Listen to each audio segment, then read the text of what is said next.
Katatapos na po ng eleksyon sa Taiwan at nagwagi muli ang partidong nagsusulong sa kanilang pagiging independent o sovereign state. Pa-President-elect na po ngayon ang kanilang Vice President na si Lai Ching-te ng Democratic Progressive Party o DPP. Ikatlong termino na ito ng DPP ang partido rin ni outgoing President Tsai Ing-wen. Ayon kay Lai, nagtagumpay ang mga Taiwanese na labanan ng anyay intervention o pakikialam ng external forces. Determinado rin daw siya na pangalagaan ng Taiwan mula sa mga banta at pananakot ng China.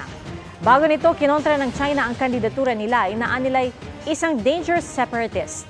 Probinsya kung ituring ng China ang Taiwan at handa raw silang i-reunify ito kahit gumamit ng dahas. Bumati sa panalo ng DPP si US President Joe Biden pero ipinahayag niya ang dati ng posisyon ng Amerika na bagamat handa silang protektahan ng Taiwan, hindi nila suportado ang independence. Mga kapuso, patuloy na tumutok sa mga balita, mag-subscribe sa GMA Integrated News sa YouTube. Sa mga kapuso abroad, samahan niyo kami sa GMA Pinoy TV at www.gmanews.tv.